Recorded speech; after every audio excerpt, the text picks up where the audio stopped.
tarde a todas e todos. Meu nome é Luciana, eu faço parte da diretoria do Sintrajude São Paulo, e estamos aqui nessa tarde realizando uma plenária do Fórum dos Trabalhadores do Setor Público no Estado de São Paulo.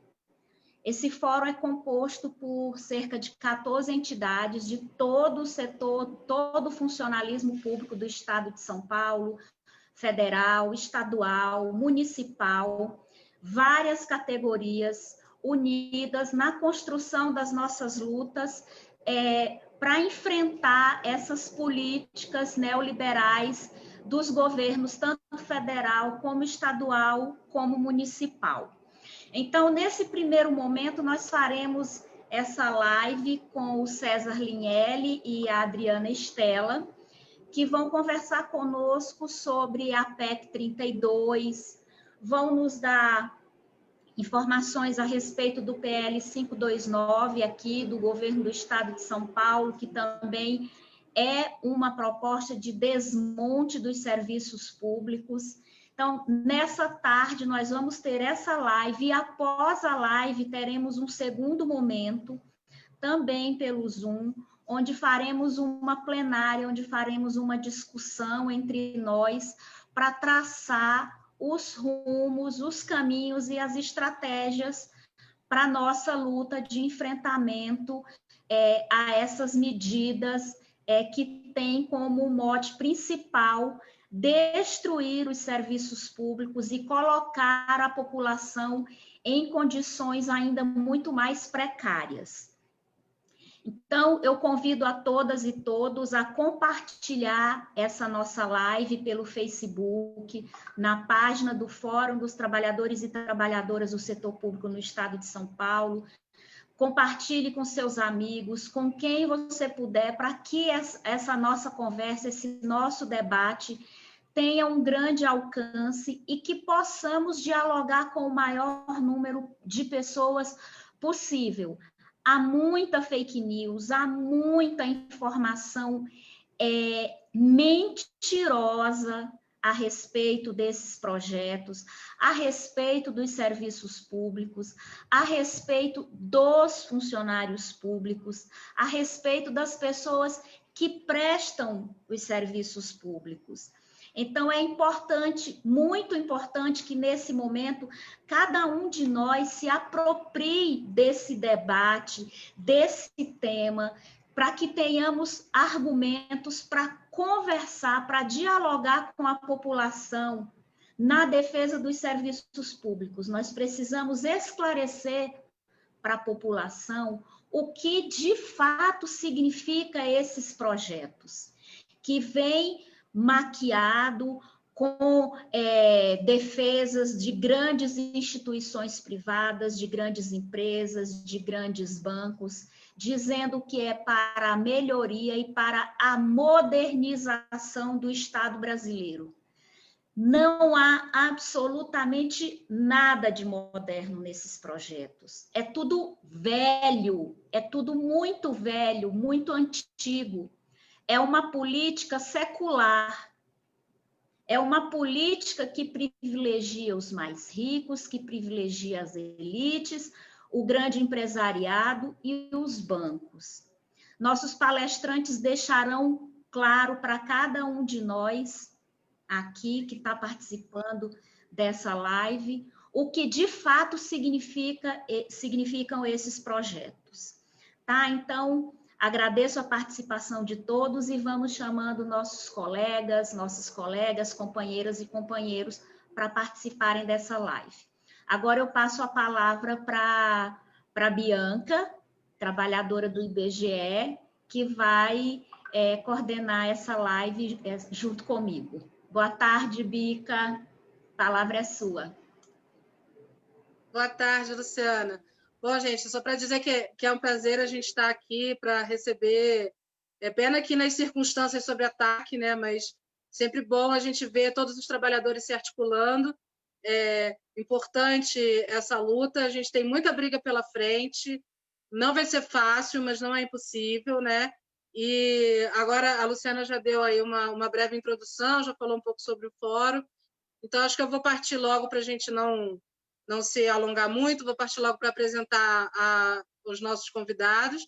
A gente vai receber a Adriana Stella, que ela é trabalhadora da Unicamp e ela faz parte da FASUBRA e da CSP com Lutas. Né? E vamos ter também o César Lignelli, que é o advogado trabalhista e advogado de vários sindicatos, aí, velho conhecido nosso. Né? Então, a gente vai começar, nossa dinâmica vai ser a seguinte, a gente vai fazer 20 minutos para cada palestrante, 20 minutos iniciais, aí a gente pede que quem que está presente aí no webinar, no Zoom, que queira fazer alguma pergunta oral para os palestrantes, se inscreve através do...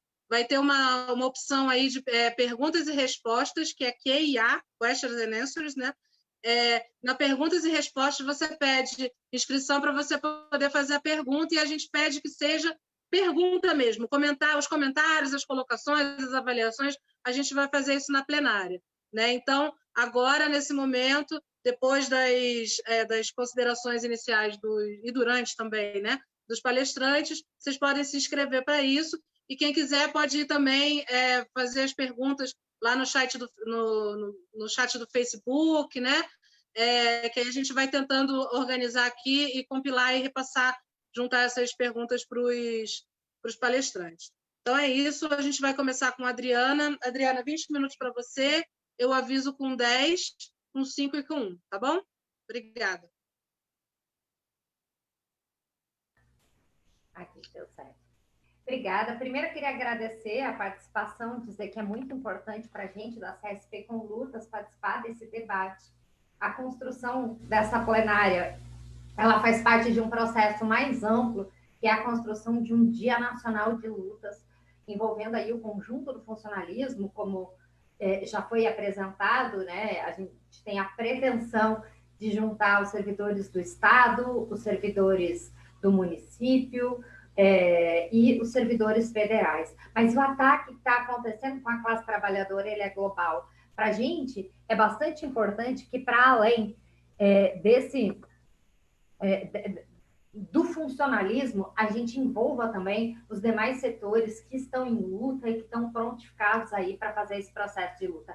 É por isso que a gente tem também debatido e tem discutido, e essa plenária se prontificou a isso, a trazer os trabalhadores das estatais, o pessoal dos movimentos sociais, para que a gente possa fortalecer esse processo de luta. Então, primeiro, parabenizar aí a todos e todas pela construção dessa importante plenária, que a gente sai aqui com um calendário muito bem construído e com bastante energia.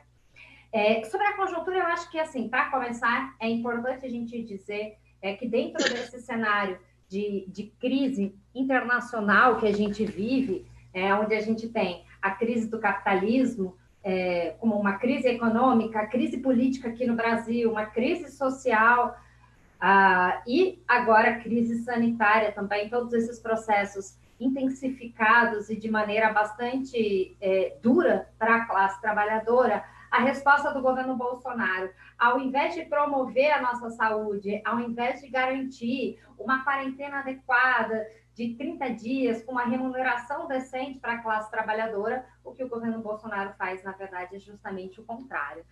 Ele diz que a economia está acima das nossas vidas, né? Os lucros estão acima das nossas vidas, ele diz que a economia não pode parar e obriga a classe trabalhadora a ir para as ruas. O auxílio emergencial é bastante pífio, em R$600, agora inclusive reduzindo para R$300, obrigando com que as pessoas tenham que ir trabalhar. E quando as pessoas voltam para o seu trabalho, você também tem um outro processo que obriga que a classe trabalhadora precise, muitas vezes, não tenha onde deixar os seus filhos. Então, aumenta uma pressão para que as escolas voltem, para que as aulas presenciais sejam retomadas. Ou seja, se a gente jogar toda essa classe trabalhadora para a rua, se a gente colocar em circulação toda a população de novo, os números vão bombar. As mortes que estão aí em torno de 130 mil, bastante subnotificada, inclusive, que não existe nenhuma apuração correta e adequada sobre essas mortes, a gente sabe que os números são muito maiores, né, já levaram aí, ceifaram várias vidas que poderiam ter sido poupadas, né? Vidas que foram interrompidas e que para o governo não interessa. Quando o lucro está acima da vida, isso fica muito nítido com a pandemia. Falta EPI para quem está no trabalho presencial, falta os diversos equipamentos, e a gente tem visto que os serviços públicos, que estão aí na linha de frente, inclusive, falta tudo. A falta de verba para os trabalhadores do serviço público, a falta de verba do serviço público, ela está nítida aí e poderiam ter poupado muitas vítimas, além da precarização do trabalho e das diversas condições. Apesar de tudo isso, apesar de toda essa precarização, os trabalhadores e trabalhadoras dos serviços essenciais continuam atuando e colocando as suas vidas em risco, indo para frente, as pesquisas têm acontecido, as universidades, eu, por exemplo, sou trabalhadora de universidade, né? As universidades sem verbas, a verba das universidades, né, já não chegava, das universidades federais, por exemplo, já não conseguiam custear os 12 meses por conta dos cortes anteriores que foram feitos, a PEC, a Emenda Constitucional 95, que foi feita pelo Temer, que era a PEC do teto, que a gente chamou de PEC da morte, que colocou aí um limite para os gastos públicos. Para as universidades, representava 10 meses dentro de um período de um ano, já não cobria os 12 meses. E mesmo assim, sem recursos, a gente tem visto os nossos pesquisadores, o pessoal da ciência, fazendo todo um esforço. Isso sem contar os trabalhadores e trabalhadoras da saúde. As universidades, elas representam em seus hospitais universitários cerca de 200 mil trabalhadores, elas são localizadas em diversos municípios do país e elas têm uma responsabilidade social muito grande, mas infelizmente elas também sofrem um processo de precarização gigantesco e brutal. Esse processo de precarização ele foi intensificado no governo Lula, quando ele fez a EBSER, que é a empresa pública brasileira, para gerenciar os hospitais universitários, com contratações mais precarizadas. O ambiente dentro desses hospitais é um ambiente bastante complicado, porque você tem milhares de regimes de trabalho, às vezes dentro de um próprio hospital você vai ter 10, 15 formas de contratação diferente por conta da terceirização crescente. Isso sem contar todos os desvios de verba que a gente tem acompanhado aí, que até na pandemia a cara de pau da corrupção ela é bastante dura. E aí, como nada é tão ruim que não possa piorar, o governo seguiu a sua promessa de reforma administrativa. Tinha alguns que acreditavam que essa reforma administrativa ela seria colocada só depois das eleições ou só no ano que vem, mas o fato foi que na semana passada o governo apresentou ao Congresso. O Maia deu um sorrisão daqui a aqui, porque o Congresso Nacional, em sua maioria, está em comum acordo com essa reforma administrativa, e a única forma que a gente tem de barrar essa reforma no nosso processo de luta. Mas existem alguns elementos bastante importantes de destacar dessa reforma. Eu não vou pegá-la no todo, porque o César vai, como advogado, eu acredito que ele vai fazer uma análise mais técnica, eu queria fazer uma análise mais política dessa reforma. Eu acho que tem alguns elementos bastante importantes para a gente destacar na reforma administrativa, e o primeiro deles é qual é o conteúdo do Estado. A partir da reforma administrativa, a gente vai ter um desmonte da estrutura dos serviços públicos. Tudo que é serviço público vai ser desmontado, sucateado, eliminado a zero. O que sobra, que o governo chama ou de carreiras típicas de Estado, ou que não é tratado como funcionalismo público, é o aparato repressivo e coercitivo do Estado e a sua estrutura estatal de manutenção do capitalismo. É só o que ele vai guardar, o que precisa para manutenção desse sistema capitalista. E aí, quais são os órgãos, o que vai sobrar desse Estado? Vai sobrar aqueles que podem te prender, aqueles que podem te julgar, aqueles que podem te cobrar, e saber se você está agindo na ordem ou não. E, claro, aqueles também que vão fazer a negociata aí, com com a burguesia internacional, que é o caso dos diplomatas, que são esses negociadores internacionais do capitalismo, garantindo aí as grandes fortunas, que também é um outro tema que eu acho que é bastante importante para a gente abordar, né? Vai garantir a polícia, tanto a polícia civil, que entra na conta do funcionalismo público, como os militares, que militar não é funcionário público, vai manter juízes e todo esse alto escalão, né, que são aqueles que julgam se você está na ordem ou contra a ordem, os cargos mandatários, que daí também não fazem parte do funcionalismo público, que são os elegíveis, que faz parte aí da estrutura do Estado, né? Senador, deputado, presidente, governador, toda essa turma que tem cargos eleitos vai se manter, e a galera da rachadinha também, né?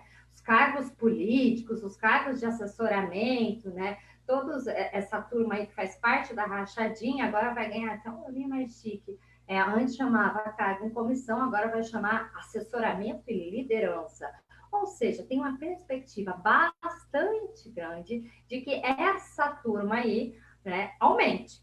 Né? Vai ser aquela coisa do cabidão de emprego que a gente tanto condena, é por isso a gente faz a defesa do concurso público, porque assim, aqui ninguém acha que concurso público é o caminho mais justo para ingresso. Mas, frente à realidade que a gente vive, o concurso público é aquele que, teoricamente, não vê cara. E aí, também, além de não ver cara, né, a gente tem também hoje uma estrutura em que a estabilidade que existe no serviço público, ela tem duas frentes. Ela tem uma frente que o trabalhador do serviço público, ele pode fazer um enfrentamento aos seus chefes, quando eles atuam contra a lei. Aliás, é a obrigação do servidor público, do trabalhador do serviço público, quando a gente vê alguma ilegalidade, algum indício de corrupção, alguma coisa que a gente acha que está estranho, é nossa obrigação denunciar e atuar para que as coisas sejam feitas de maneira correta. Agora, isso tudo vai acabar por dois motivos, né? Não, e tem um outro eixo, né, da estabilidade, né, que é a continuidade da prestação de serviço, né? Além da gente ter esse lado, né, de ser um direito do trabalhador, ele ter um emprego estável, ele poder ter autonomia no seu processo de trabalho e tudo mais, você tem também o lado da permanência e continuidade dos serviços públicos, que independente de quem ganha as eleições ou não, o serviço público ele permanece. A ideia de romper com a estabilidade é justamente romper com isso. Primeiro porque também não quer manter o serviço público, né? Quando você elimina tudo que é serviço, saúde, educação, habitação, previdência, assistência social, tudo isso vai ser eliminado, porque só vai sobrar aquela estrutura típica do Estado, aquele poder coercitivo e repressor que vai sobrar. Todo o resto que é direito é mercadoria. Então, se você tiver dinheiro, você vai poder ter um plano de saúde, acesso ao médico, blá, blá, blá, colocar seus filhos numa escola, X, Y, aquele outro. Se você não tiver dinheiro, você vai ficar aí à mercê das políticas de cada prefeito, de cada governador, né, as mudanças da legislação aí, que a gente já vive um pouco isso, né? Na verdade, bastante isso, né? Mas isso vai ficar 10 minutos, Adriana.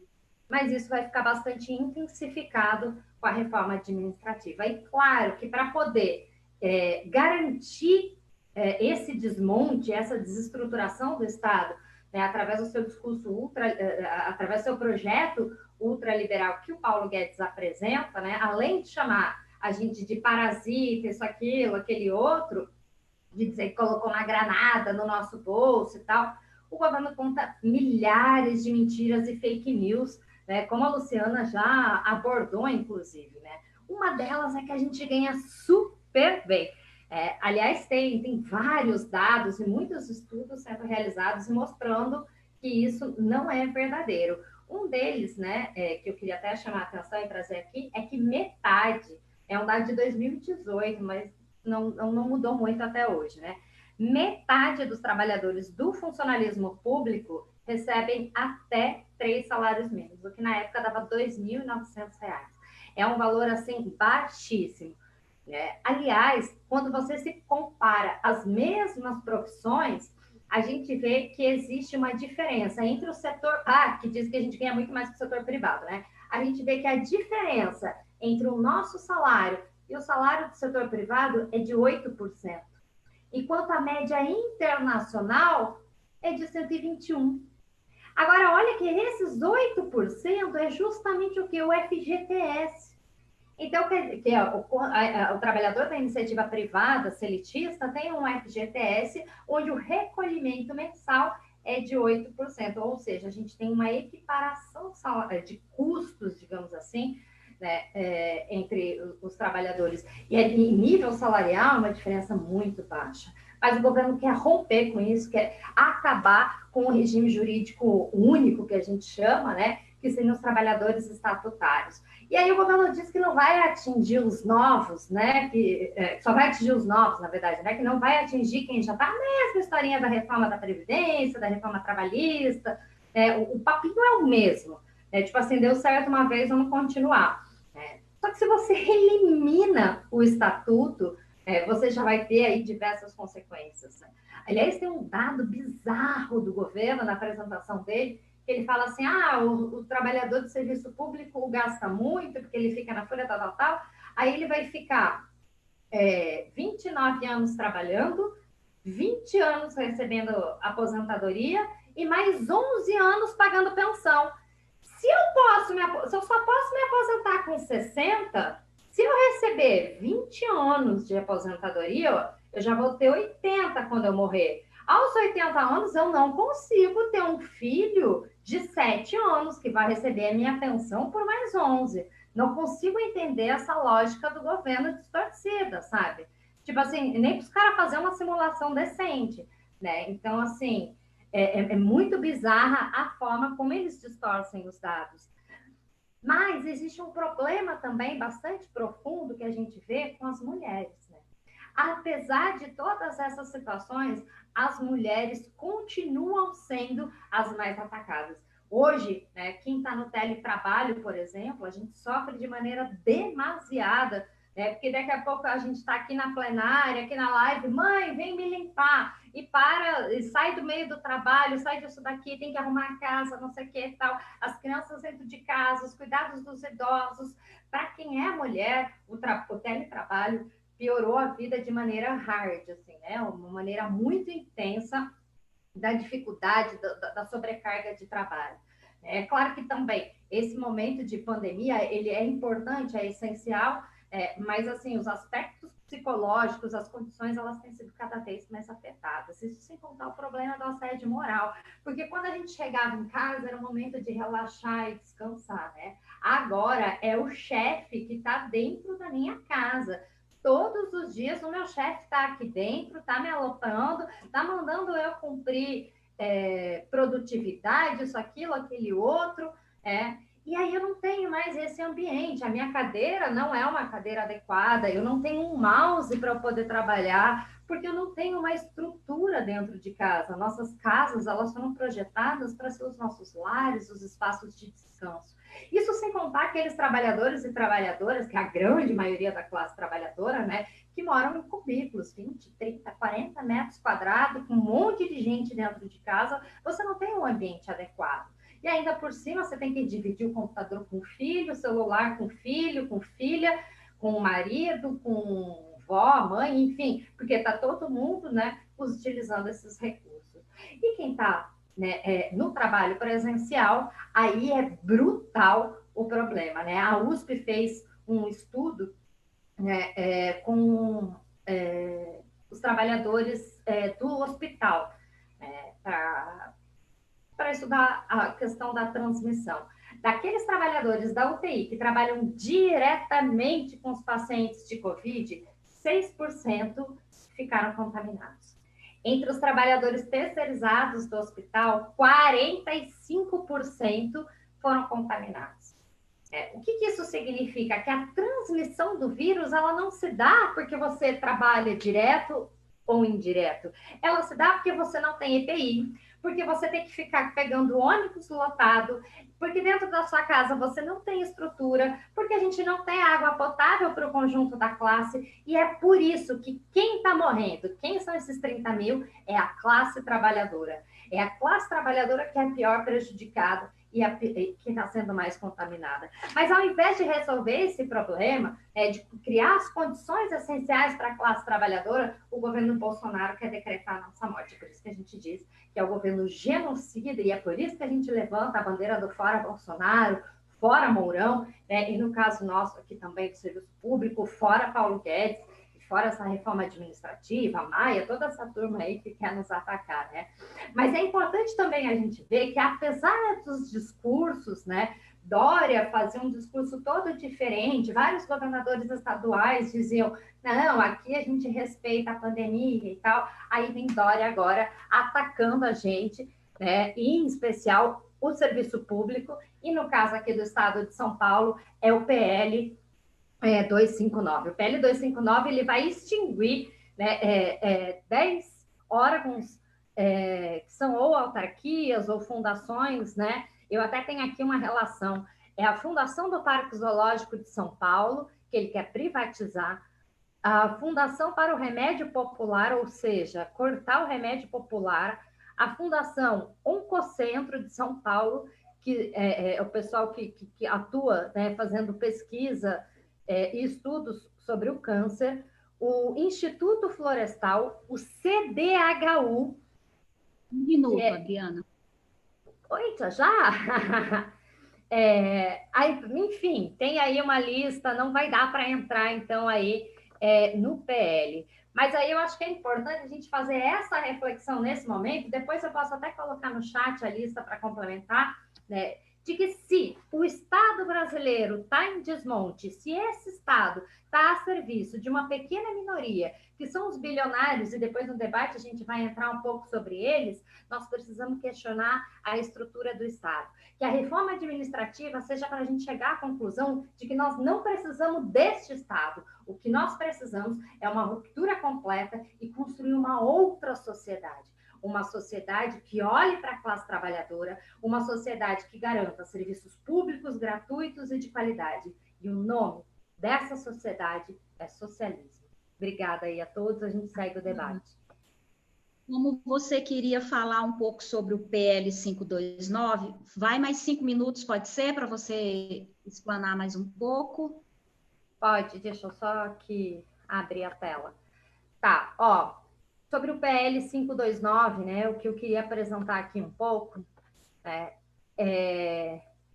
bom, eu já falei de algumas fundações, né, aí tem a Empresa Metropolitana de Transportes, que também está na lista da extinção, o Instituto de Medicina Social e de Criminologia, que é um dos maiores centros de perícia médico-legal, e de investigação também, faz exame de DNA. Deixa eu ver aqui, peraí. Tem o Departamento Aeroviário do Estado de São Paulo, a fundação do Instituto de Terras do Estado de São Paulo. Além disso, né, o que prevê também, né, o PL 529 é um ataque ao IANSP, que vai aumentar a contribuição, né, vai aumentar os descontos sobre a folha de pagamento do IANSP para os trabalhadores que são vinculados aí, ao Estado, né? Vai também retirar verbas das universidades, USP, Unesp, Unicamp e da FAPESP. O governo, ele sempre, essa questão das verbas, né? O governo sempre disse que as universidades e a FAPESP, elas precisavam ter recursos próprios. E existe um fundo de caixa que faz parte dessas reservas da universidade, chamado de reserva técnica. Essa reserva técnica, o governo quer saquear, ele quer tirar para si. Isso sem contar a disputa histórica que a gente tem sobre o financiamento das universidades de São Paulo, porque hoje o financiamento público ele é um percentual do ICMS, e a gente questiona, que fala assim, até tanto, né, na legislação, e esse percentual ele sempre fica baixo. A gente acha que a gente sempre precisa mais investimentos, que precisa aumentar esse percentual, e, na verdade, o que o governo quer fazer é diminuir esse percentual e saquear o dinheiro, que são os recursos que as universidades obtiveram, inclusive nessa lógica, né, de manutenção aí dos recursos próprios. Então, o PL 529, ele segue bastante a lógica da reforma administrativa de extinção de órgãos, destruição do serviço público. E só para fechar, no próximo bloco, vai ter, inclusive, companheiros e companheiras dos movimentos sociais que vão falar um pouco sobre o impacto, a falta desses programas sociais, quais são as consequências, sem contar as demissões e as bagunças que vai acontecer, enfim. Mas o debate segue. Muito obrigada, Estela, por essa excelente avaliação de conjuntura e pesado, né? Pesado o que está sendo colocado para a gente, né? Sobre esse PL 529, né? A gente lê como uma antecipação da reforma administrativa do governo federal, né? Que está atacando especificamente o serviço público no estado de São Paulo. E se você reparar, você listou aí, né, essas empresas, elas prestam justamente o serviço para a população mais pobre, que vai ficar desamparada, que vai perder esses serviços, né? E o grave também é que tem vários desses, esses serviços eles vão precisar continuar a serem prestados. E quem é que vai prestar? Vai ser a iniciativa privada. E aí, sendo a iniciativa privada, a gente sabe o que significa. A gente vai pagar mais caro, né? Porque vai ser com dinheiro dos nossos impostos, a gente vai pagar mais caro por um serviço pior e com piores condições de trabalho para aqueles que estão prestando serviço, para os empregados dessas empresas. Né? Então, é uma situação muito grave, a gente não pode deixar isso acontecer. Né?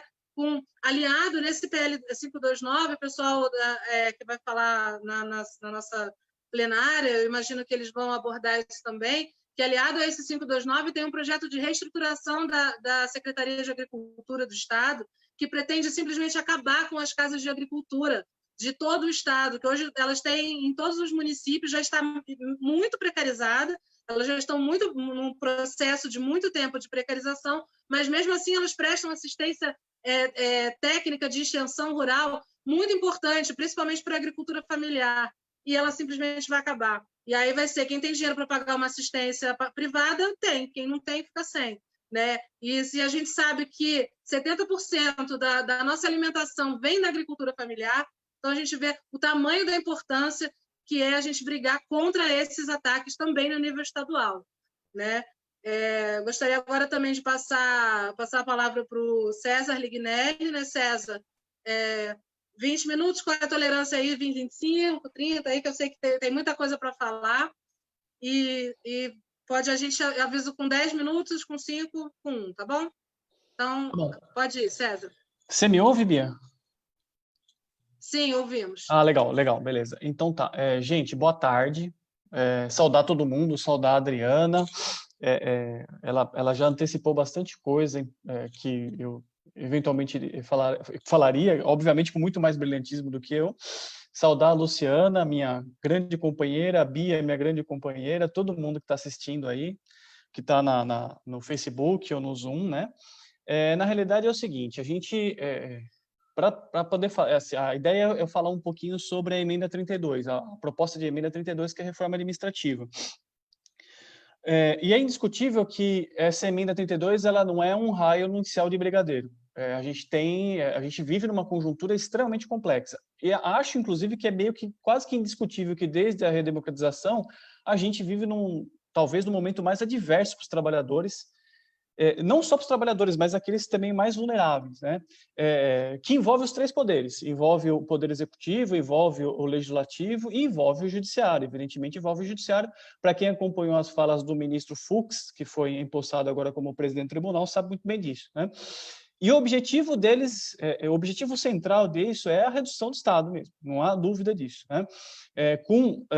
Passando por desregulamentação de direito e, evidentemente, privatização do serviço público. Foi isso que que a Adriana e a Bia já falaram sobre o PL 529 lá do governo Dória.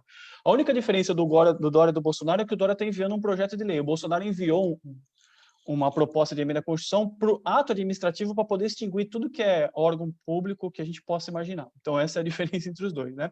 Então, evidentemente, é uma ofensiva neoliberal, mas acho que a gente, além disso, além de uma ofensiva neoliberal, é um projeto de poder. E é isso que eu vou tentar, mais ou menos, passar nessas dimensões, né? E qual que é sempre a lógica desse pessoal? Então, se eu quiser fazer um recorte, e aí eu estou fazendo um recorte quase que arbitrário, né? Do governo Temer para cá, a gente vai analisar uma série de fatores. Então, o que o governo Temer, em 1 ano e meio de mandato, mais ou menos, conseguiu? Ele conseguiu aprovar a PEC 95, aliás, a emenda 95, que é a do teto dos gastos, que diz respeito necessariamente à prestação do serviço público e às condições dos trabalhadores no serviço público, porque uma coisa é indissociável em relação à outra, não existe serviço público sem servidora lá na ponta no final. E a emenda 95 fala, tem um teto de gasto, não vou gastar mais com salário, com remédio, com saneamento. Agora, o que não é gasto primário, que não está no teto, eu gasto à vontade. O governo Temer aprovou a Lei 13.429, que é da privatização, aliás, da generalização da terceirização, e aprovou a 13.467, que é da reforma trabalhista. Veja, em 1 ano e meio, o que ele conseguiu? O Bolsonaro, em 1 ano e meio, ele conseguiu aprovar a Lei Complementar 173, agora recente, que trata do congelamento de salário e de benefício para todo mundo, não é só salário, é benefício também. E mais do que isso, enfiou lá na Lei de Responsabilidade Fiscal um dispositivo que ingesta as carreiras, ingesta você discutir carreira. Ele aprovou o Estatuto da Liberdade Econômica e a Lei 14.020, que estabelece redução de salário para os trabalhadores da iniciativa privada, e aprovou a reforma da Previdência, que ela parte daquele pressuposto que vocês todos que estão me ouvindo agora conhecem muito bem. Mais tempo de serviço, mais tempo de contribuição, mais contribuição previdenciária para você receber, se você receber, um benefício menor depois de muito tempo. E não para por aí, essa que é a questão. O governo Bolsonaro vai aprofundar essa gestão que ele está fazendo de cada vez mais enxugar o serviço público, cada vez menos atender a população. E é um paradoxo isso, porque qual que é o paradoxo? Ele fala o seguinte, estamos em crise fiscal, então a crise fiscal orçamentária é justificada para tudo. Qual que é a resposta que o governo Bolsonaro, o governo, enfim, ao longo desses anos, o que vem se dando? A resposta é o seguinte, para cada vez que eu tenho um problema de Estado, de crise de Estado, eu ofereço à população menos Estado. Né? Então, é isso com reforma trabalhista, isso com reforma da Previdência, isso agora com reforma administrativa. É isso, por exemplo, agora o que ele está apresentando. Apresentou no final do ano o Plano Mais Brasil, que basicamente extingue uma série de fundos e reduz o salário de servidores em 1/4, né? E agora apresenta a reforma administrativa, que foi apresentada agora na PEC 32 de 2020, agora no dia 3 de setembro de 2020. Para isso, eu preparei uns slides. Eu vou fazer agora o seguinte, eu vou tentar compartilhar os slides com vocês, é a primeira vez que eu faço isso, então a gente vai bem devagarzinho, tá? Se eu tiver dificuldade, a gente vai lá. Aí vocês vão me ajudando aí. Bia e Luciana vão me ajudando. Vocês enxergam o que agora aí? Estão enxergando alguma coisa escrita assim, plenário estadual? Sim. Sim. Legal, ótimo. Então, esse é um bom sinal, tá? Então, assim, a ideia agora é usar esses minutos que eu tenho para fazer uma análise rápida sobre essa PEC 32, que é da reforma administrativa. E eu começo por aquilo que o governo apresenta como justificativo. Então, quais são as justificativas? Isso está em aspas, e eu tenho esse cuidado de colocar aspas para ninguém achar que eu que estou defendendo isso, né, evidentemente, porque isso é extrair da justificação, né, da exposição dos motivos. Toda vez que você apresenta lá uma proposta de emenda à Constituição, você tem que apresentar a exposição dos motivos para por que você quer que a Constituição seja alterada. E aí, quais as justificativas que o governo Bolsonaro apresentou? Então, primeiro, Estado custa muito, mas entrega pouco. Segundo, a estrutura complexa e pouco flexível da gestão de pessoas no serviço público torna extremamente difícil sua adaptação. E olha, veja que interessante, ele pega um momento específico, que é um momento da pandemia, em que se utiliza de condições técnicas e tecnológicas para que os trabalhadores não se contaminem e trabalhem em casa, foi isso que a Adriana falou agora há pouco, e utiliza isso como uma necessidade de modernização das relações. Só que qual que é o problema de tudo isso? É que ele não está prevendo, ele não está querendo, com essa reforma administrativa, melhoria do serviço público. Na realidade, ele está querendo abrir espaço para determinados setores avançarem. E qual que é o setor? É o setor público, é o setor privado. E a gente vai ver como que o setor privado vai avançar, vai abocanhar essa parte do serviço público. Mais do que isso, além do setor privado, que vai abocanhar uma parte do serviço público, ele está prevendo, com todas essas mudanças, uma economia de 300 bilhões de reais. Para que ele quer economizar 300 bilhões de reais? Ele quer economizar 300 bilhões de reais para deixar isso no orçamento, para que aquele setor que já abocanha quase 50% do nosso orçamento consiga abocanhar um pouquinho mais, que é o setor rentista, né? E aí as grandes orientações dessa reforma administrativa, segundo a visão bolsonarista, na realidade é mais a visão do Ministério da Economia, que é modernizar o Estado, aproximar o serviço público brasileiro da realidade do país e garantir condições orçamentárias. Mais uma vez, ele está falando assim, eu tenho um problema fiscal. Ele não está falando assim, olha, nós estamos numa situação em que a pobreza atinge recordes, em que as pessoas cada vez estão em condições de mais vulnerabilidade, em que as pessoas não têm... você fala assim, olha, para a gente se livrar do coronavírus, você precisa lavar água com sabão. 100 milhões de pessoas não têm as condições de saneamento básico adequadas. Ele não está preocupado com isso. Ele está falando o seguinte, como que ele quer aproximar o serviço público da realidade do Brasil? Ele fala, olha, eu preciso igualar os salários dos servidores à realidade do mercado. É exatamente isso no item B que ele fala. E mais do que isso, ele vai falar o seguinte, eu tenho um problema orçamentário, então vou ter que reduzir o custo com o serviço público. Só que prestação do serviço público não é feita senão por pessoas de carne e osso. Ele não tem como não fazer isso em relação à prestação do serviço público. E aí ele usa esses elementos. Isso aqui tudo eu estou extraindo lá da... Isso aqui não é nem da exposição de motivo, isso aí foi de um PDF que ele... da apresentação do Ministério da Economia que foi feita no dia 3. Não sei quem que acompanhou isso. Não indico vocês assistirem, não, porque num sábado desse, ensolarado, assistir isso é uma tortura terrível. Então, eu já vou antecipando para vocês o que eles falaram. Então, ele está falando lá o seguinte, lá, ó, que o projeto de lei orçamentária, que é um orçamento engessado, 93% o governo vai gastar com despesas obrigatórias e 6% só para investimentos. Ele está esquecendo de uma série de fatores, mas, sobretudo, que despesa obrigatória aí é educação, saneamento, saúde, habitação, moradia, transporte, enfim, tudo isso. Além disso, ele vai falar lá, olha, nós estávamos... Aí ele vai reclamar lá do governo do PT, né? Que vai falar que o governo do PT gastou muito e tudo mais, aumentou muito. Ele vai falar lá, em 2008, se gastava lá com o pessoal do Executivo Federal 44 bilhões. Em 2019, chegou a 109 bilhões, um aumento de 145 em 12 anos. Esse cálculo está errado, porque não considera uma série de fatores. Depois a gente tem umas tabelinhas aí para demonstrar. Vocês estão vendo as tabelinhas que eu estou mostrando? Está passando aí para vocês, né? Tá, legal. Sim. Legal, Bia. E aí ele vai falar que o investimento público também, por conta desse gasto, é cada vez mais reduzido. E aí, isso aqui tudo, essa tabelinha aqui é deles, tá, gente? E aí ele vai falar o seguinte, que de 2015 até 2020...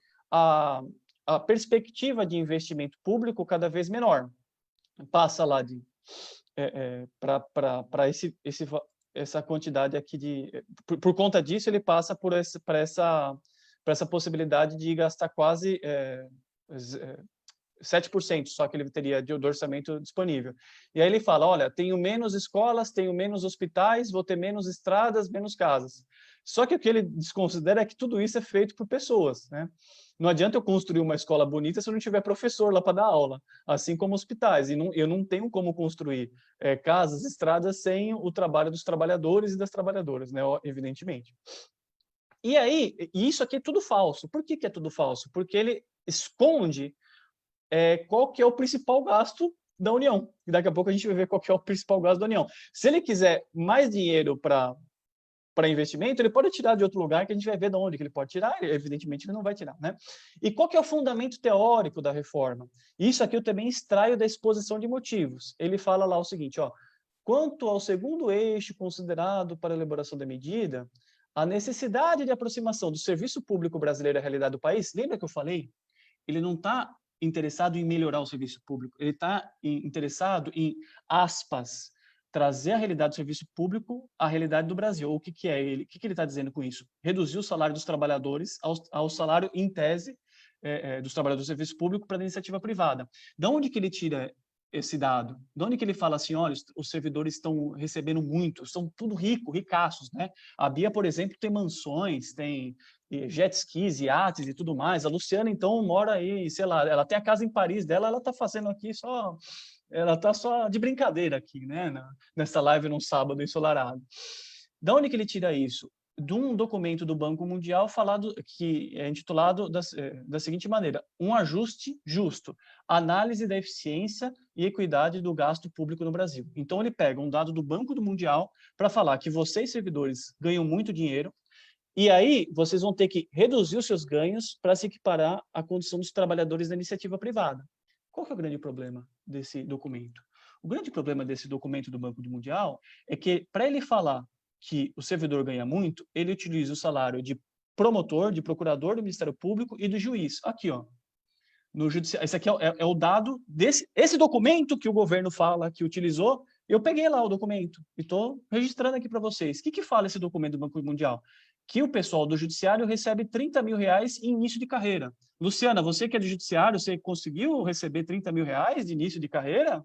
Evidentemente que não. O que recebe R$30 mil é um juiz. Olha lá, olha o que o Banco Mundial fala. Além do juiz ganhar R$30 mil de início de carreira, ele também recebe auxílio moradia. Recebia até pouco tempo atrás R$4.300 para o juiz morar. Aí, o que o governo fala? Ele pega esse dado do Banco Mundial, que fala, os juízes ganham muito, então a gente tem que reduzir o salário de todo mundo. Aí ele propõe uma reforma para reduzir o salário de todo mundo e tira o juiz. Então, ele pega o dado que tem o salário do juiz para falar que todo mundo ganha muito, reduz o salário de todo mundo, só que o juiz não vai ter redução de salário. Os juízes estão fora da reforma da Previdência, da reforma administrativa. Né? Olha que interessante. Aliás, outra coisa, eles usam, não usaram a disposição limitiva, mas usam aquele dados do Instituto Milênio, que é do Paulo Guedes, que fala, no Brasil se gasta mais com o pessoal do que com educação e saúde. Como se quem desse aula ou quem tratasse do doente fosse, sei lá, por combustão espontânea, né? Se dava um clique assim e alguém lá aparecia lá para dar aula para as pessoas. Como se o gasto de pessoal não está envolvido diretamente na educação e na saúde. E isso são todos os problemas dessa falsificação que o governo faz, né? Dessa baixaria que o governo faz. É o vale tudo para poder defender redução de direito. E aí, assim, gasta-se muito... César. Quanto tempo eu tenho? 10 minutos. Tá. E aí é o seguinte, gasta-se muito com o pessoal, isso aqui não é papo de um advogado de sindicato, né? Da onde que eu extraí isso? Lá da LDO, Lei de Diretrizes Orçamentárias, é uma lei 13.900 e alguma coisa. É só você colocar LDO 2020 no Google que você vai achar esse mesmo quadrinho 4 aqui. Olha aqui o que está previsto para gastar em 2020 com pessoal e encargos sociais. 205 bilhões. Você fala, nossa, que absurdo, 205 bilhões com gasto de pessoal. Olha aqui, juros e encargos da dívida, 409 bilhões. Aí você fala, poxa, é o dobro, mas não para por aí. Olha a amortização da dívida. 1.193 bilhões. Ah, senhor Paulo Guedes, quer dizer então que não tem dinheiro para construir mais casa? Pega daqui dos banqueiros. Por que pegar dos trabalhadores aqui? Aí eu fiz a continha aqui, olha aqui, ó, que beleza. Total de despesas em relação ao total, né, do que está previsto para esse ano. Pessoal, vai gastar 8%. Juros e encargos, 17%. Amortização, 50%. Se eu somar os dois, ele está gastando 8% com o pessoal e 67% com os banqueiros. Né? Vamos pegar a série histórica? Olha aí a série histórica, de 95 a 2016. Isso aqui é trabalho do pessoal lá da Auditoria da Dívida Cidadã. Olha aqui o quanto que aumenta os juros e encargos da dívida e quanto que aumenta, ou quase que se mantém no mesmo padrão, os gastos com pessoal e encargos sociais. Ou seja, o problema fiscal que o governo alega ter, existe, só que não é do salário do trabalhador e da trabalhadora que está atendendo a população mais desassistida na ponta. Só que junto com isso, e isso que essa discussão, eu digo que essa é a dimensão do debate fiscal, que é a dimensão neoliberal. Junto com isso, tem aquilo que eu estou colocando assim como a dimensão oculta desse debate em torno da reforma administrativa, que é a dimensão ideológica, que é o seguinte: o governo já cansou de falar da tal da desesquerdização do serviço público. Por que será, né, Bia e Luciana, né? Vocês são de esquerda, né? Enfim, ele está preocupado porque a Bia e a Luciana, elas têm uma terrível mania de cumprir as coisas à risca.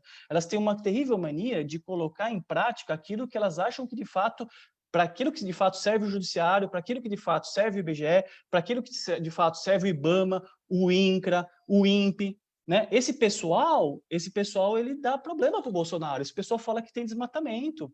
Esse pessoal fala que o judiciário não está funcionando a contento. Esse pessoal é doido para dar direito para pobre, né?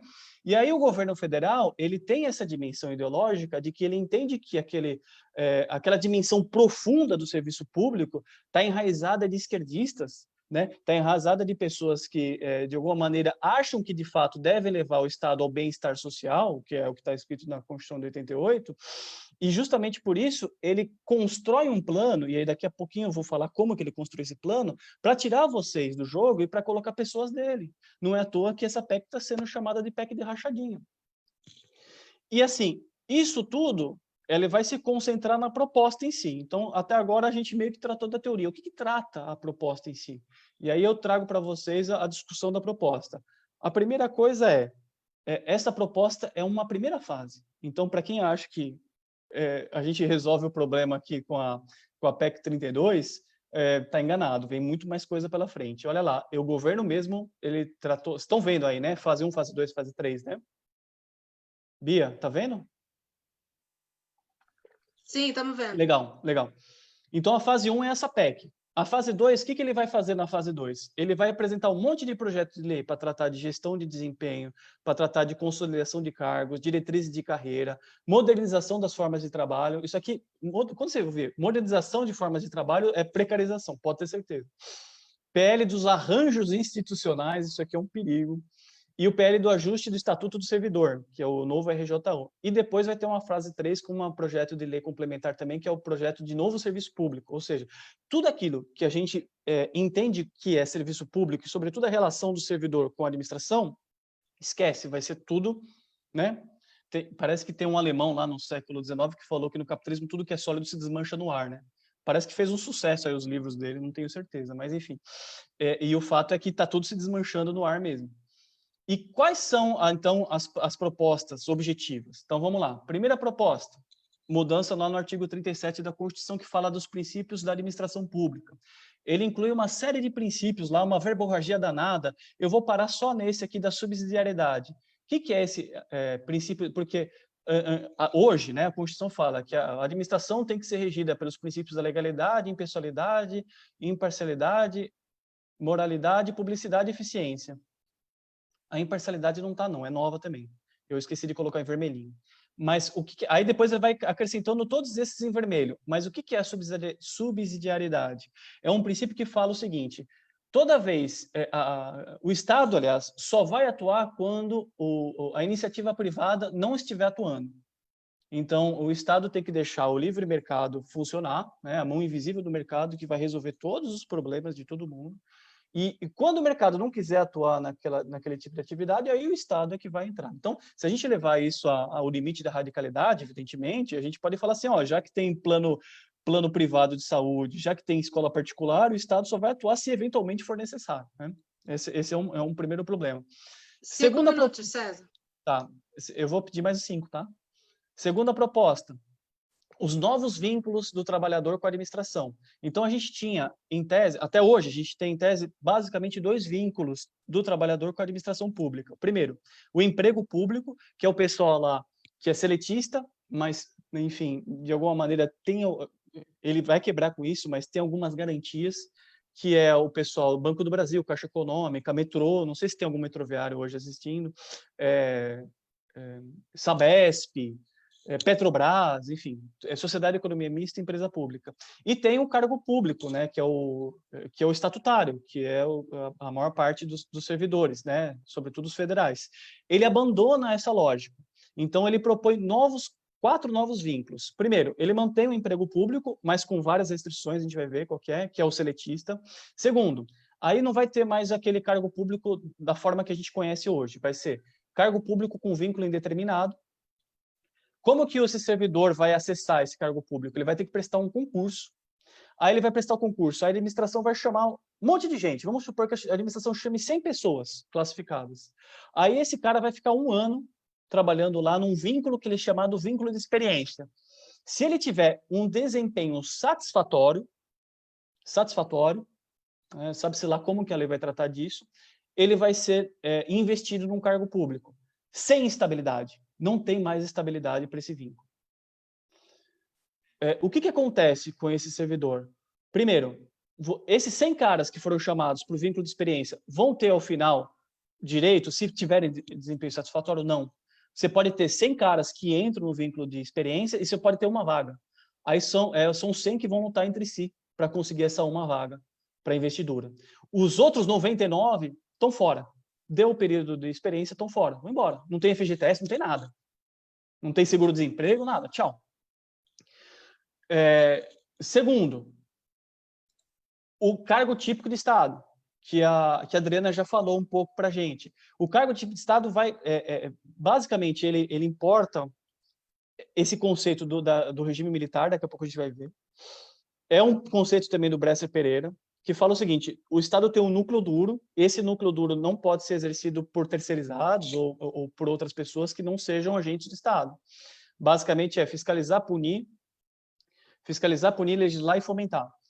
E aí esse cargo tipo de Estado, que a gente não sabe quais serão ainda, porque isso vai depender de uma lei complementar futura, esse cara também vai prestar um concurso público, vai passar por 2 anos de experiência, não 1 ano de experiência, e só depois desses 2 anos é que ele vai adquirir lá a investidura no cargo.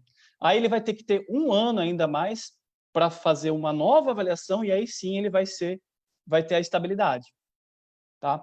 Esse cara também, vamos supor, a administração chamou lá, vamos colocar que o auditor fiscal do trabalho, ou o auditor da Receita Federal seja uma atividade tipo de Estado. Estou chutando aqui um cargo qualquer.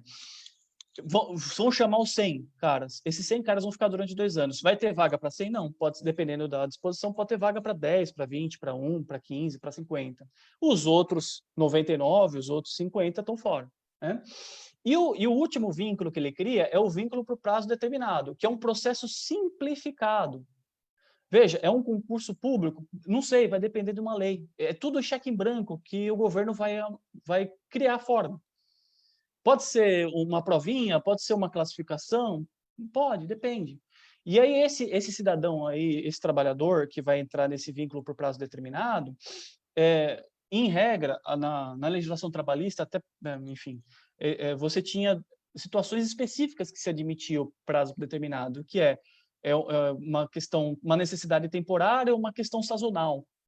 Agora, a administração, para um servidor com vínculo por prazo determinado, fala que qualquer atividade ou procedimento sob demanda pode ter vínculo por prazo determinado. Então, sei lá, o Judiciário, o Ministério do Trabalho, o extinto Ministério do Trabalho, o IBGE vão falar o seguinte: olha, tem uma atividade aqui sob demanda, o que é? Fazer o censo. O pessoal se aposentou, não tem mais muita gente, vou contratar aqui o pessoal por 1 ano. Ah, legal, mas daqui 2 anos você vai ter que fazer outro. Não, é contrato de novo. E aí você entra, faz 1 ano e vai embora. Né? Essa é a lógica agora da administração. Por que eu falei que a atividade típica é uma ideia antiga? Não é nada inovador. O Paulo Guedes, é inovação. Não tem nada de inovador. Lá em 1974, no governo Geisel, eles criou uma lei lá falando o seguinte: para atividade inerente ao Estado, como poder público, sem correspondência no setor privado, como segurança pública, diplomacia, tributação, só vai ser servidor definido em estatuto próprio. Para aqueles que não estão compreendidos nesse artigo, só serão admitidos servidores pela legislação trabalhista sem direito de greve e sindicalização. Ou seja, a gente está voltando, né, a 1974, governo Geisel. Basicamente é isso que nós estamos trazendo. Outra coisa que é interessante, já estourou meus 5 minutos, né? Já. Mas posso mais 5? Aí eu finalizo? Vai lá. Ocupação de cargo de confiança e função comissionada. Não existe... a Constituição hoje fala: a função comissionada tem que ser necessariamente ocupada por cargo público, por servidor público investido no cargo. nem função comissionada, nem cargo de confiança, não tem mais. Pode ser agora tudo nomeadão por fora. Todos são, olha quantos cargos são 110 mil cargos. Então, para aquele que imaginava que a rachadinha era só o gabinete do Flávio Bolsonaro lá com 20, 30, agora a rachadinha pode ser com 110 mil. Né? Acumulação é o seguinte, a acumulação ela se mantém para atividade típica de Estado, os servidores de atividade típica de Estado vão poder acumular só o cargo de professor, ou dois de professor ou 2 de saúde. Agora, só que esse cara típico de Estado, ele não pode ter mais nenhuma outra remuneração, então é uma restrição. Remuneração privada, vamos supor, sei lá, que ele, tem alguma outra atividade qualquer, não vai poder mais. E o pessoal que está sem vínculo vai poder acumular o que eles quiserem de cargo. Por quê? Porque o governo entende que o salário vai ser muito baixo. E aí, sendo um salário muito baixo, é melhor você acumular para você conseguir acumular renda. Só que você vai ter um limite também, que você não pode extrapolar uma determinada jornada de trabalho, que vai ser estabelecida numa lei complementar. Vedação de concessão de vantagens. Isso aqui tudo já está vedado para vocês. Mas o que eu quero falar, assim, porque eu estou extrapolando muito no tempo? Isso aqui, ó. Parcelas indenizatórias sem previsão de requisitos e parâmetros em lei. Daqui 2 anos, isso está previsto na lei, na PEC, todas as verbas que não têm previsão em lei, indenizatórias, não vão ser mais pagas. E todas as verbas indenizatórias que você recebe não tem previsão em lei. Você tem a lei falando, olha, tem que pagar lá uma verba de auxílio-saúde, e aí você tem um ato administrativo estabelecendo qual que é o valor. Então, vocês vão deixar de receber em 2 anos auxílio-saúde, indenização de transporte, auxílio-creche, todos esses valores vão deixar de ser pagos em 2 anos, ok? Ok, é ruim, né? Tá bom? Vedação de pagamento durante afastamentos. Então, para quem recebia função comissionada ou cargo de comissão, em algum tipo de afastamento não vai ser mais permitido, por exemplo, licença para acompanhar pessoa de família que está doente, né? Isso aqui é triste, autonomia de órgãos para contratação flexibilizada. Então, os órgãos públicos eles vão ter uma autonomia como se fosse uma empresa privada. Olha aqui o que ele acrescenta. O que os órgãos públicos vão poder fazer? Vão poder, mediante processo seletivo simplificado. Imagina quem que vai ser contratado, gente. Né? É a constitucionalização da rachadinha. Com vínculo por prazo determinado, eles vão poder, procedimento específico para contratação de bens e serviços, eles não vão precisar se submeter à lei de licitações, vão ter as receitas próprias e vão poder explorar seu próprio patrimônio, eles vão poder vender lá os seus imóveis e tudo mais. E junto com isso, a União vai poder firmar instrumentos com entidades privadas para execução de serviço público. Ou seja, é tudo aquilo que a gente falou agora para vocês da questão de você transferir o serviço público para a iniciativa privada. É o fim do RJU e das carreiras, ele extingue o artigo 39, que falava que você tem que ter carreira. Aí ele fala, eu vou ter que ter uma lei complementar para a União, Estado e Município, falando de como que vai ser os procedimentos relativos aos servidores. Aí eu vou estabelecer um RJ1 novo para cada um, e vocês sabem que vocês não têm direito adquirido a regime jurídico, ou seja, é o fim das carreiras da forma que a gente conhece hoje. As carreiras todas vão entrar em extinção, porque as novas carreiras vão submeter a novos marcos. Embora vocês não sejam atingidos anteriormente, as novas carreiras para efeitos de paridade e integralidade vão ser submetidas às novas, vocês vão todos entrar em carreira em extinção. Né? Junto com isso, regime previdenciário, uma boa parte desse pessoal pode ir para o regime geral de previdência social, o que significa problema no RPPS, aumento da contribuição previdenciária, porque a reforma da Previdência autorizou isso. A estabilidade acabou, então, mediante uma lei simples, lei ordinária, vocês agora vão poder ser desligados do serviço público, né? Isso também serve para quem era empregado público, que eu falei para vocês, tinha uma série de acordos coletivos que estabeleciam estabilidade, não vai mais permitir para o pessoal do Banco do Brasil, Caixa, Correio e tudo mais, né? Poderes imperiais ao presidente da República, artigo 48 e 84, que vai poder extinguir cargo e extinguir órgãos públicos, né? Então, o Dória, ele está atrasado, o Bolsonaro está propondo extinguir cargo por ato administrativo. E, para fechar, para quem acha, isso aqui vai atingir só quem é servidor novo, só para os servidores novos, é mentira.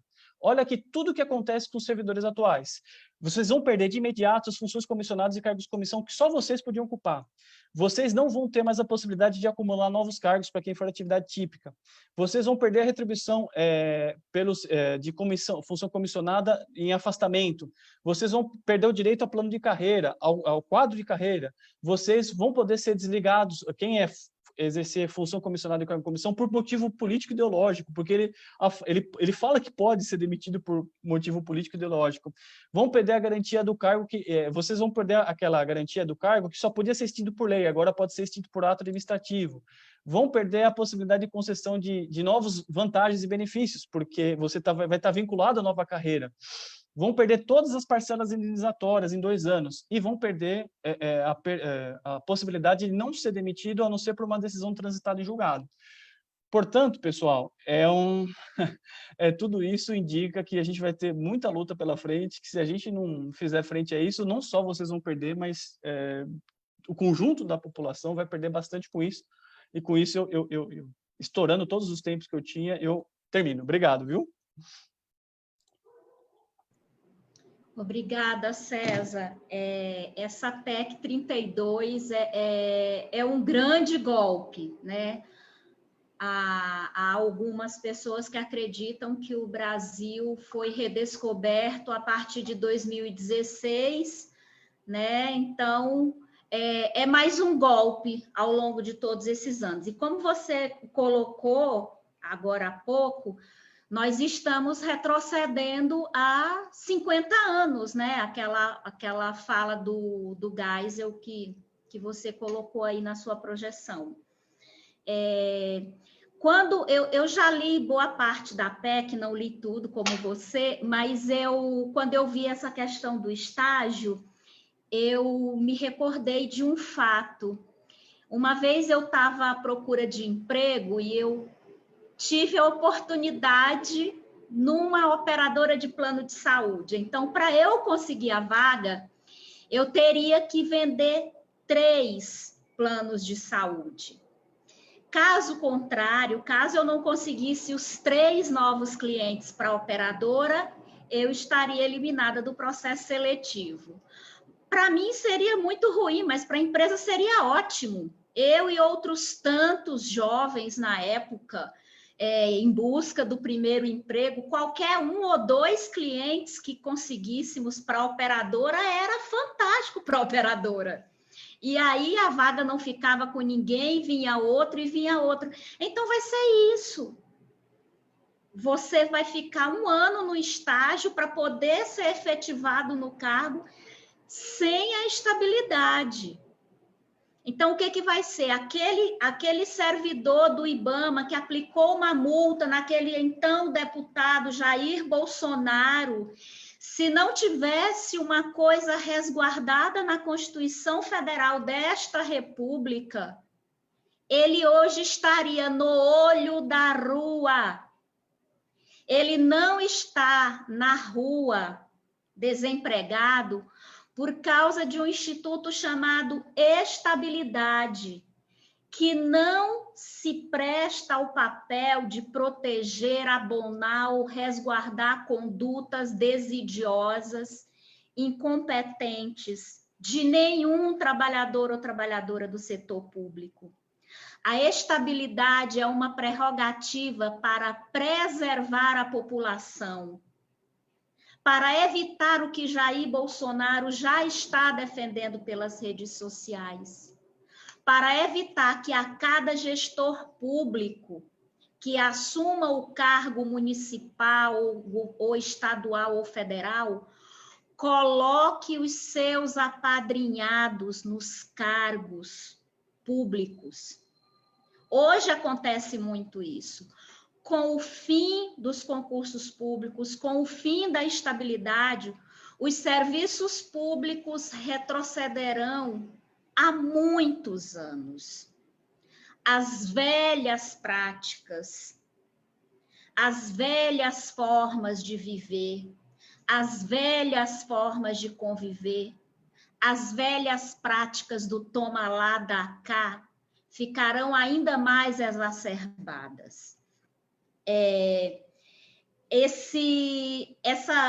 todo o setor público, exatamente, Fátima Joana, retrocederá ao tempo da monarquia, é isso mesmo. Todo o grande empresariado nacional está em festa diante da possibilidade dessa PEC 32 ser aprovada. A reforma tributária vai ficando cada vez mais distante. O setor de serviços quer abocanhar todo esse setor público que depende de serviços. Eles querem esse filão de mercado. É isso que está em jogo. Eles querem trocar todo mundo, ainda mais com a legislação trabalhista tão precária que nós temos. Então, você contrata a cada 3 meses, o período de experiência é de 3 meses, então fulano cumpriu o período de experiência, rua, vamos colocar outro. Vai ser o troca-troca, não vai ter continuidade, não vai ter mais nada. Então, eu quero ler aqui algumas colocações que foram trazidas por quem acompanha a live, e eu vou colocar aqui, inclusive eu gostaria de colocar uma questão que foi bastante desagradável, e eu acho que a gente tem que fazer uma fala, vou pedir aos palestrantes para fazerem uma fala nesse sentido, uma fala mais educativa, né? Para colocar aí para uma pessoa que está acompanhando a nossa live, que fez uma colocação bem ruim com relação aos sindicatos, né? A pessoa colocou que os sindicatos são... Qual foi a palavra que ele usou, gente? Eu vou encontrar aqui e já falo. Né? Então, foi um comentário bem ruim de desconstrução dos sindicatos. Mas vamos lá. Vou ler aqui os comentários que foram feitos. Então, Jo Maria da Rocha, ela faz uma pergunta quanto ao retorno ao trabalho presencial, né? Que é um tema que está sendo bastante discutido, alguns setores do funcionalismo público estão em greve sanitária por conta desse retorno ao trabalho presencial. Mas voltando aqui ao assunto da reforma, tem um discurso do governo que não vai afetar os atuais servidores. Então, o Beto Jacinto, ele reforça aqui que essa PEC 32, sim, vai atingir o funcionalismo atual, que esse discurso de que não vai atingir aos atuais é só mais uma das falácias desse governo. Paulo Henrique diz que essa reforma veio para inviabilizar todos os serviços públicos, acabando com a estabilidade que é essencial para a continuidade dos serviços públicos, independentemente de quem esteja no poder. A estabilidade não é um privilégio, mas sim uma proteção ao Estado dos interesses escusos de grupos partidários que não têm o interesse do bem comum. Já há na Constituição Federal mecanismos para o desligamento de funcionários por mau desempenho, basta regulamentar. A Dayana Teixeira, ela faz um comentário sobre o PL 529, que é o PL aqui do Estado de São Paulo, que alguns parlamentares, ao invés de fazer o enfrentamento para matar no cerne esse projeto, estão fazendo emendas, né? Então, é a política da redução de danos, que só tem trazido pioras, só tem trazido o desmonte dos serviços públicos. Então, numa gravidade em que nos encontramos, uma situação tão grave, o pessoal está falando em costurar o projeto. Carlos Henrique, o Carlos Henrique fala aqui de de um plebiscito popular sobre a dívida externa, colocou o link aí do Facebook, tá? Abel. Lembremos que as estatísticas econômicas e sociais da agricultura paulista são originadas nas casas de agricultura, que serão extintas, né, pelo PL 529. Se elas forem extintas, o IEA também perde a função. O IEA é um Instituto de Economia Agrícola. De Economia Agrícola. Então, vai tudo para a extinção, tudo se acaba. Então, há vários comentários aqui. O Juscelino Rodrigues, ele diz que a gente tem que lutar. Sim, Juscelino, tem que lutar para derrubar o PL 529. Mas os deputados do PT e do PSOL, além de outros, encaminharam emendas ao invés de organizar a luta conosco. Então, ao invés de eliminar, matar no cerne esse PL 529, estão surgindo as propostas de emendar para, vamos dizer assim, diminuir os malefícios, a gravidade, como se isso fosse possível. Quero agradecer aqui a todos que nos assistem, estamos com uma boa audiência no Facebook, bastante gente aqui no Zoom acompanhando. Muito obrigada a todos. Ô, Bica, eu vou passar para você ler os outros comentários e mais perguntas que ainda tem para que os nossos palestrantes possam usar de mais 10 minutos para fazer as suas considerações, tá? Falou, obrigada, Luciana. Só complementando aqui, a Catarina Morgado disse que esse vínculo com prazo determinado pode significar a uberização do serviço público, né? O Ivo Sendax fala que tem um agravante no vínculo de estágio. Todos eles que não forem admitidos no final terão trabalhado por 1 ano ou 2, compondo força de trabalho pública sem ingresso por concurso público. Aí temos também, aqui pela plataforma do Zoom, uma pergunta do Ismael. Ele coloca assim: o governo sempre menciona o Estado gerido nos moldes das empresas brasileiras de serviços hospitalares, né? Aquela EBSE-RH. Podem comentar? E também sobre o papel das organizações sociais, ONGs e parcerias público-privadas, que há anos vem sendo usado na gestão pública como forma de privatização. EBSER. Isso, EBSER que fala, né? E então, só para dar uns números mais atualizados aqui, a gente está com 71 pessoas acompanhando pelo Facebook e 52 pelo Zoom, e tem uma pessoa que gostaria de fazer uma pergunta oral. É isso, Fabiano? Alguém que quer fazer uma pergunta oral, faça, por favor. Fabiana, abre aí o microfone dela para 2 minutos. Bica, antes que essa pessoa fale, eu achei o comentário a respeito dos sindicatos que eu gostaria que o César e a Adriana fizessem algum comentário a respeito. Como eu falei, a gente tem que ter uma fala educativa a esse respeito. Então, o comentário é que sindicatos é tudo chupeta de vagabundos. Então, eu gostaria que fosse colocado isso também, tá bom? Obrigada.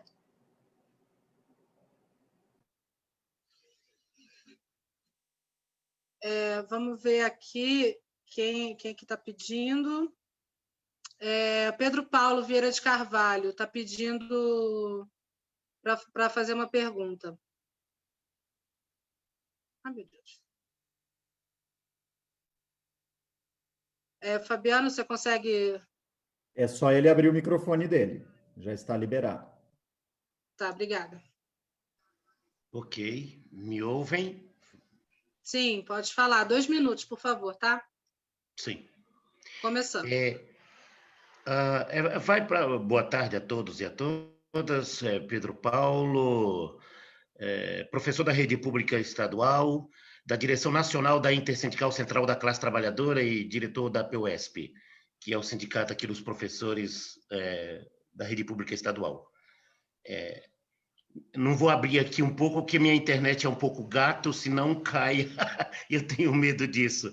Mas vamos lá, para ser sucinto, vai para Adriana, né? E principalmente para o companheiro César, assim, e parabenizá-los pela explanação, seja do ponto de vista técnico e político, e entre nós, o técnico da sustentação política é indissociável, e acho que o César fez isso belíssimo. E é nesse aspecto que eu gostaria de tecer um ou outro comentário nesse tempo, e as questões para os dois. Porque o César remete logo de início na sua explanação, né, de que é uma ofensiva neoliberal, que eu diria ultraliberal, né, de extrema direita, né, e o companheiro coloca um projeto de poder, né, e faz um recorte a partir do Temer, né. Acho que é muito interessante pegar por aí, porque o conjunto dessas reformas, eu diria dessas 4 reformas, a emenda 95, a reforma trabalhista, a reforma previdenciária e agora a reforma administrativa, parece consolidar um processo estratégico de poder. O que está em jogo é a soberania nacional, o patrimônio, não é? Quer dizer, tem isso. Vou pular um pouco, porque o tempo esgotou, eu vou para o que fazer, que é o momento nosso leninista, né? São as várias frentes, aí foi citado, e é o grande desafio, porque a gente, além de defender a vida, que é a centralidade nesse momento, diante da pandemia, tem que defender os direitos, quer dizer, o projeto genocida é tão grandioso que a gente tem que defender isso.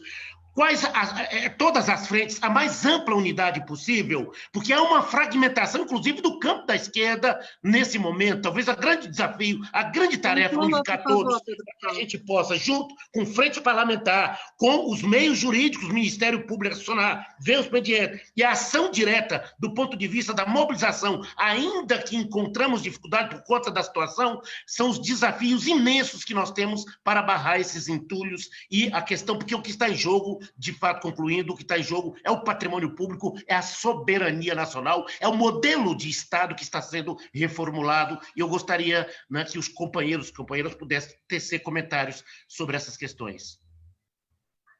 Obrigada, Pedro Paulo. Então, agora vou passar a palavra para os nossos convidados, né? Começa com Adriana, 10 minutos para você, Adriana, e aí você já vai para as suas considerações finais, tá bom? Quer inverter a ordem? Colocar o César primeiro e eu por fim? Também pode ser. Pode ser, eu quero seguir a ordem, que eu gosto de seguir na ordem, mas pode ser. Pode ser, quer falar então, César? Faz aí. Nem parece um anarquista você, que é isso? Mas eu sou taurina. É o seguinte, eu vou tentar falar em 5 minutos, porque eu estourei o outro, aí eu dou mais tempo para a Adriana, porque com certeza ela tem muito mais coisas legais do que para falar do que eu. A primeira coisa, eu acho que eu vou começar pelo final, a questão do nosso colega último que falou, foi o Pedro, né? Que é um projeto de poder mesmo, né? Então, assim, a gente tem... o que está por trás disso, dessa reforma e de tudo aquilo que vem ao longo desses últimos anos? É um projeto neoliberal? É indiscutivelmente isso, mas também é um projeto de poder. Por que é um projeto de poder? Porque, na realidade, inclusive o Paulo Guedes falou isso numa live que ele fez lá na faculdade lá do Gilmar Mendes, que ele fala, olha, nós estamos estabelecendo esse vínculo de experiência de 1 ou 2 anos para ver quem que vai jogar conosco. Então, ele quer substituir todos vocês que eu digo todo mundo, por pessoas que vão jogar com eles. Inclusive, o Paulo Guedes fala, a gente não quer nenhum vazador aqui dentro, né? Então, assim, o projeto dele é de longo prazo mesmo. E vejam, foi aquilo que a Adriana falou. Quem que está de fora disso? É o aparato repressor do Estado, que é o juiz, o promotor e o militar. É o cara que acusa, que julga, que te prende. E que te bate, né, inclusive. E que te mata. Então, indiscutivelmente, é um projeto político de poder. A gente não pode esquecer que o Bolsonaro vai nomear mais 2 ministros do STF até o meio do ano. O Ismael fala uma coisa importantíssima, que é a questão das OS, né? Olha o que aconteceu no Rio de Janeiro. E essa balela toda de nova política, de combate à corrupção, tudo o que aconteceu no Rio de Janeiro em relação à corrupção foi por conta de uma OS que foi contratada para fazer os serviços lá de saúde relacionadas ao combate à Covid. Teve uma pergunta aqui no meio, Eu esqueci o nome da pessoa, eu peço muitas desculpas por isso. Se ela pergunta se vale para todo mundo, se para a União, Estado, Município, vale para tudo que eu falei da reforma administrativa, vale para a União, Estado, Município. Aliás, só tem coisa lá que ele fala que perde porque ele quer atingir RJUs de estados e municípios que ainda têm esses direitos, como licença-prêmio e tudo mais. A federal já não existe mais isso, mas eles querem atingir estados e municípios que não têm. E aí, para fechar a minha fala, aliás, duas coisas. Essa pessoa aí que fez esse comentário vulgar sobre os sindicatos, rapaz, vou falar uma coisa, eu acho que eu vou deixar para a Adriana responder essa, porque a Adriana com certeza vai saber muito melhor do que eu para responder isso, mas eu digo uma coisa, a vida é ruim com o sindicato, mas sem sindicato é muito pior, viu? Podem ter certeza disso, viu? Não é à toa que eles querem tanto acabar com o sindicato, não é à toa que o Bolsonaro fez aquela medida provisória no começo do ano e que quer agora, mais uma vez, ele vai levar um projeto para regulamentar a atividade sindical. E vocês vão ver o que virão pela frente. Sabe por quê? Porque somos nós que estamos tratando disso. E, para fechar a pergunta, o que fazer, isso daria um bom nome de livro, hein? Daria um ótimo nome de livro. Talvez, se eu um dia escrever um livro, eu acho que eu vou colocar esse título, né? Com medo de ser plágio. Mas, enfim, eu sou só um advogado. Né? Lamentavelmente, eu sou só advogado. E esse cidadão que escreveu esse livro com esse nome, né, o que fazer, ele falou, advogado nem os do nosso partido, né?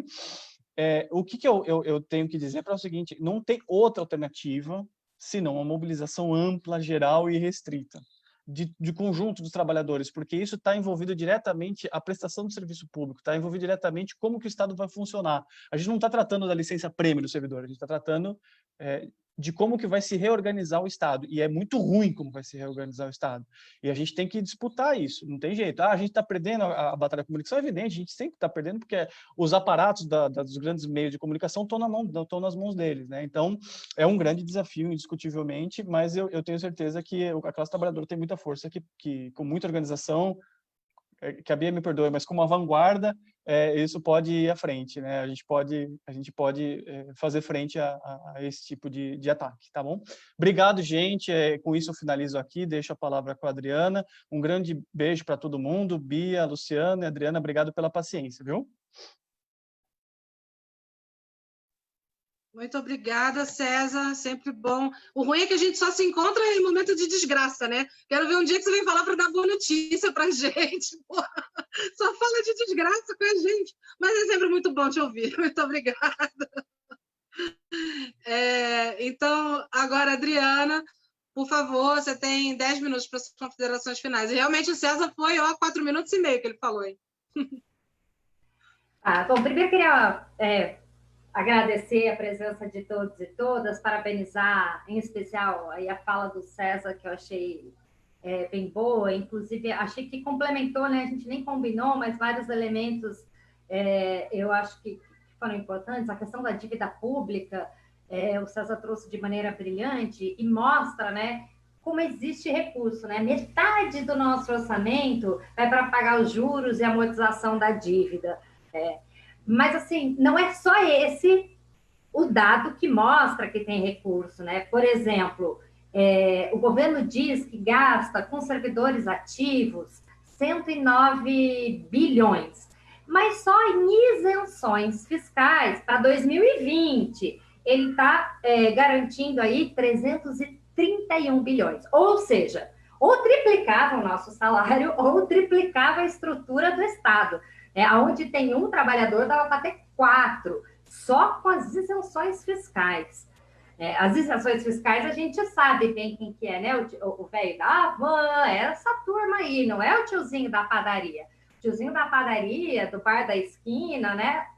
Tá todo mundo enforcado.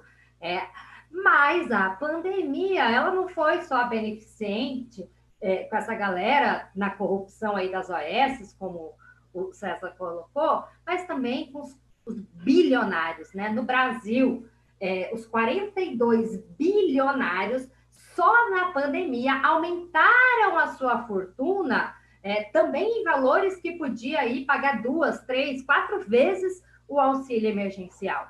Mas não é só no Brasil, né? Porque o capitalismo ele é internacional. E se você pegar 2.100 bilionários que existem no mundo, né? Então, o planeta inteiro, você pega os 2.100 bilionários, se você taxa 0,5% a renda deles, que é troquinho de cachaça, né? 0,5% da renda deles, você gera 117 milhões de empregos na área de saúde, educação, cuidados, em 10 anos.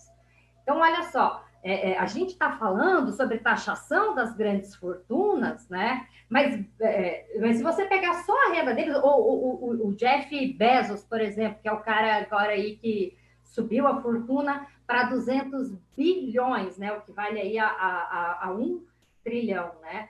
Se você pega só a fortuna dele de 200 bilhões de dólares, quase 1 trilhão, né? Só com a fortuna dele você já sustenta aí milhares e milhares de pessoas no mundo. Enquanto para a gente, o que vem, sabe? Vem tirar os nossos salários, tirar direitos, para o conjunto da classe trabalhadora, né? É os 600 pila que vai cair para 300 conto, e olha lá, e nem se sabe como, e ainda com um monte de gente que precisa não recebe, né? Então, a gente vê que assim, o problema não é falta de dinheiro no mundo.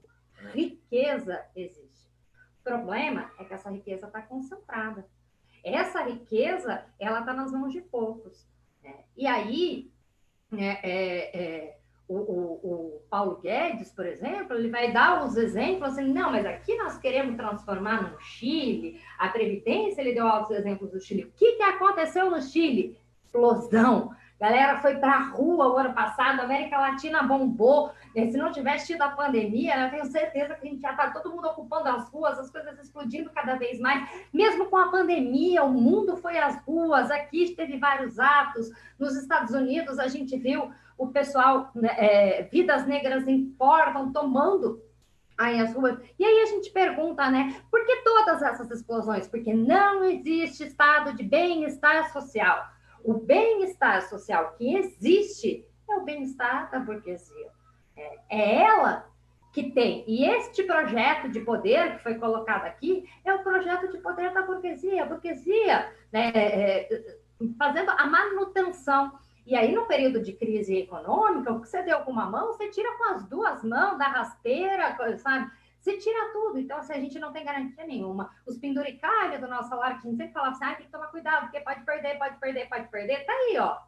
Né? O César colocou o risco que a gente tem. E o César comentou, inclusive, das diferenças de regime que existem e tal, e que vão ser criados, mas, assim, já existe hoje. Eu mesma sou funcionária pública, mas eu sou selitista. Eu sou de autarquia.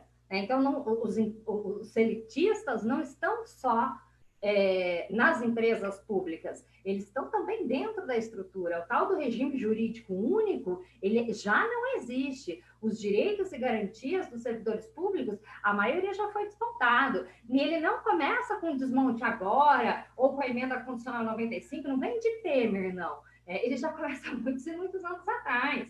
Né? Ele começa imediatamente após 88. Tudo que estava na Constituição de 88, que a gente conseguiu de alguns direitinhos ou outro e tal, que foi o ápice da expansão da classe trabalhadora, que a gente fez muitas lutas e tal.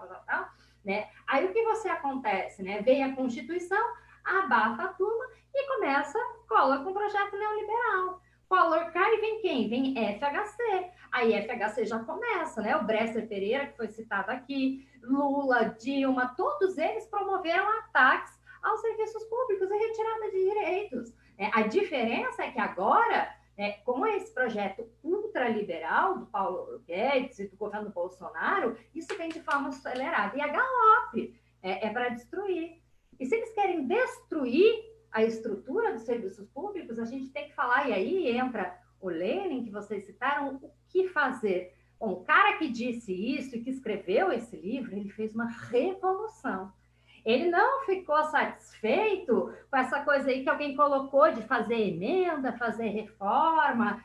Temos que discutir. Não, nós temos que destruir esse Estado. Nós temos que eliminar esse Estado e fazer uma revolução. É isso que está colocado para a gente. E o pessoal falou, nós temos que construir a luta, é isso mesmo. E as várias perguntas aqui, ou comentários, eles mostram que cadê as respostas? Nós mesmo temos a resposta. Os diversos comentários aqui, sabe, mostram que apesar das nossas explanações e tal, que a gente tenta sistematizar algumas ideias, mas a classe trabalhadora é que tem o potencial de pensar e refletir. Somos nós que pensamos essa sociedade, somos nós que construímos essa sociedade, somos nós que garantimos toda a riqueza dessa sociedade. Então, a resposta não está no César e na Adriana. A resposta está na nossa auto-organização. Através dos sindicatos, a gente já tem no funcionalismo público que gatinho lindo que passou. A gente já tem no funcionalismo público uma tradição de organizar, através dos sindicatos, a nossa base. Nós fazemos comando de greve, nós fazemos organização por local de trabalho. É este modelo de sindicato que auto-organiza a classe para refletir e questionar, que essa turma aí, igual o nosso amiguinho aí que está no Face comentou, que querem destruir e desorganizar. Os sindicatos pelegos, os sindicatos patronais, eles são excelentes para o capitalismo. Aliás, é bastante possível que os sindicatos, né, eles coexistam com o sistema capitalista. Não existe conflito, porque se é a mão invisível do mercado que autorregula, e nós somos uma mercadoria, a gente se junta no sindicato como mercadoria para aí ter mais condições de disputar, né, a venda, né, da nossa mercadoria e disputar um salário maior enquanto produto, a tal da mão invisível que se autorregula. Aliás, a mão invisível é o arroz a R$40, enfim, isso é a mão invisível do mercado. Agora, os sindicatos que a gente precisa construir, eles têm que ser sindicatos diferentes. Eles precisam ser sindicatos que sejam uma escola que prepare para a guerra, como o próprio Lenin dizia. Eles têm que ser uma escola de guerra, porque o que está colocado é a guerra da classe trabalhadora contra a burguesia. Porque é essa burguesia que nós precisamos destruir. E quem nós queremos colocar no poder é o povo pobre e a classe trabalhadora. E é para isso que servem os sindicatos, para fazer a disputa ideológica, para fazer a disputa não só por melhores condições de trabalho, mas por melhores condições de vida e por uma outra sociedade. Uma sociedade socialista que seja construída com a nossa força, baseada em conselhos populares. Provavelmente eu não respondi tudo, vai ficar um monte de coisa em aberto, mas a ideia aqui não é responder, a ideia aqui é abrir o debate, porque é justamente esse debate e essa conversa que a gente faz que vai produzir a síntese e a elaboração coletiva. E acho que a maior qualidade, né, dos nossos espaços é produzir essa elaboração coletiva. Então, agradecer aí a participação de todos e todas, né, e dizer que a gente tem uma tarefa gigantesca, né? E que agora, próximo ponto, a gente tem que se debruçar para isso, que é construir um forte 30 de setembro, um Dia Nacional de Lutas, onde a gente coloque, né, não a reforma administrativa, fora Bolsonaro, fora Mourão, mas que a gente diga, aqui nós teremos sim serviço público, gratuito, de qualidade, um Estado laico, a serviço da classe trabalhadora. Grande abraço a todos e todas e bora aí construir as lutas.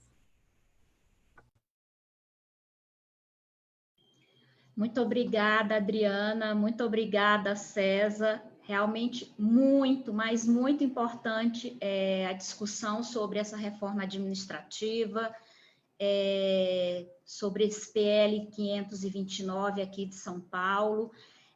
Nós temos um calendário de lutas. Esse mês de setembro vai ser um mês bastante agitado em termos de organização, de atos, né? Então, vamos realizar as demais entidades, vamos realizar assembleias, atos. Dia 30 de setembro vai ser um Dia Nacional de Lutas, com atos em vários lugares, em várias cidades, em vários setores.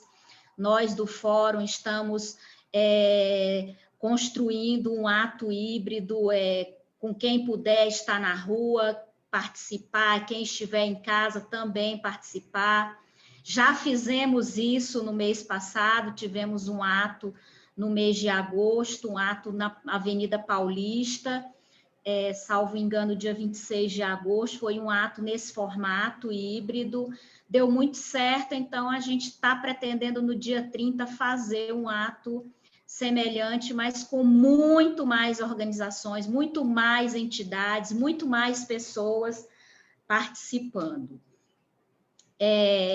Eu gostaria de agradecer imensamente as mais de 130 pessoas que estiveram conosco durante essa live, que interagiram, que encaminharam suas perguntas, fizeram comentários.